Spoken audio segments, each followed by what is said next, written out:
നാടിന്റെ വളർച്ചയുടെ നട്ടെല്ലാണ് വ്യാപാരി സമൂഹമെന്ന് KVVES സംസ്ഥാന വൈസ് പ്രസിഡന്റ് ബാബു കോട്ടയിൽ. മർച്ചന്റ്സ് അസോസിയേഷൻ ഭാരവാഹികൾക്ക് സ്വീകരണം നൽകി. സർക്കാർ വികസന പദ്ധതികൾ ആവിഷ്കരിക്കുമ്പോൾ അവയ്ക്ക് ജീവൻ നൽകുന്നത് അധ്വാനിക്കുന്ന വ്യാപാരികളും സംരംഭകരുമാണ്. ഒരു കട തുറക്കുമ്പോൾ ഒരു കുടുംബത്തിന് മാത്രമല്ല, നിരവധി കുടുംബങ്ങൾക്ക് തൊഴിലും വരുമാനവും പ്രതീക്ഷയും ലഭിക്കുന്നുവെന്നും അദ്ദേഹം പറഞ്ഞു. നിങ്ങളുടെ യൂണിറ്റിലെ നമ്മുടെ മക്കളെ അവർ നേടിയ വിജയം നിങ്ങൾ പൊതുവേദിയിൽ കൈയടിച്ച് അംഗീകരിക്കും. ഓരോ കുഞ്ഞിന്റെയും വിജയം അത് ഞങ്ങളുടെ വിജയമാണ് എന്ന് ഏകോപന സമിതി ആ ഉത്തരവാദിത്തം ഏറ്റെടുക്കും. അതിനൊറ്റ ഉദ്ദേശമേ ഉള്ളൂ, നമ്മുടെ മക്കളെ ആദരിക്കേണ്ടത്. നമ്മുടെ മക്കളോട് നിങ്ങൾ ചെയ്ത നിങ്ങളുടെ പ്രവൃത്തി ഏറ്റവും മികച്ചതാണെന്ന് ആദ്യം പറയേണ്ടത് അവരുടെ രക്ഷിതാക്കൾ. ആ രക്ഷിതാക്കളുടെ ഉത്തരവാദിത്തമാണ് ഏകോപന സമിതി ഇവിടെ നിറവേറ്റുന്നത്. നമ്മുടെ മക്കൾ, ആ മക്കളാണ് നമ്മുടെ ഏറ്റവും വലിയ സമ്പത്ത്. ഓരോ രക്ഷിതാവും, ഇവിടെ ഇരിക്കുന്ന ഓരോ രക്ഷിതാവും അവരുടെ ഉള്ളിൽ നിറയുന്ന ആ സന്തോഷ മുഹൂർത്തത്തിൽ അവരാലോചിക്കുന്നത് എന്റെ മക്കളാണ് എന്റെ സമ്പത്ത്.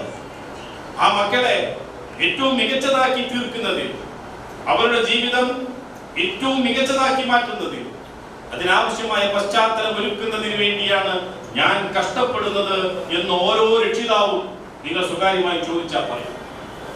ആ ഉത്തരവാദിത്വം രക്ഷിതാക്കൾ നിറവേറ്റുമ്പോൾ മക്കളോട് എനിക്ക് പറയാനുള്ളത്, നിങ്ങൾക്ക് തിരിച്ചു കൊടുക്കാൻ കഴിയുന്നത്, നിങ്ങളുടെ രക്ഷിതാക്കൾക്ക് നിങ്ങൾക്ക് തിരിച്ചു കൊടുക്കാൻ കഴിയുന്നത് ഈ വിജയങ്ങൾ.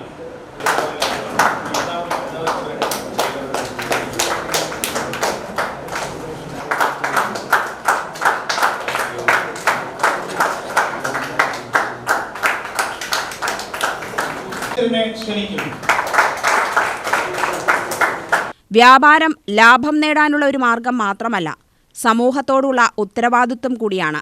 നികുതി നൽകുന്നതിലൂടെ രാജ്യത്തിന്റെ വികസനത്തിന് സംഭാവന ചെയ്യുന്നതും തൊഴിലവസരങ്ങൾ സൃഷ്ടിക്കുന്നതും ഉൽപ്പാദകരെയും ഉപഭോക്താക്കളെയും ബന്ധിപ്പിക്കുന്നതും വ്യാപാരികളാണെന്നും അദ്ദേഹം പറഞ്ഞു. പാലക്കാട് ടൗൺ മർച്ചന്റ് അസോസിയേഷൻ ജില്ലാ ഭാരവാഹികൾക്ക് നൽകിയ സ്വീകരണ യോഗം ഉദ്ഘാടനം ചെയ്ത് സംസാരിക്കുകയായിരുന്നു അദ്ദേഹം. PTRMA പ്രസിഡന്റ് TP സക്കറി അധ്യക്ഷത വഹിച്ചു. ജനറൽ സെക്രട്ടറി നിഖിൽ കൊടിയത്തൂർ, ഏകോപന സമിതി ജില്ലാ ജനറൽ സെക്രട്ടറി KA ഹമീദ്, ജില്ലാ വൈസ് പ്രസിഡന്റുമാരായ CB ജെയിംസ്, മുസ്തഫ മുളയൻകാവ്, ജില്ലാ secretary MS Siraj, unit treasurer R Krishnan തുടങ്ങിയവർ പ്രസംഗിച്ചു. ഉന്നത വിജയം കരസ്ഥമാക്കിയ വ്യാപാരികളുടെ മക്കൾക്കുള്ള ഉപഹാരങ്ങൾ സമ്മാനിച്ചു.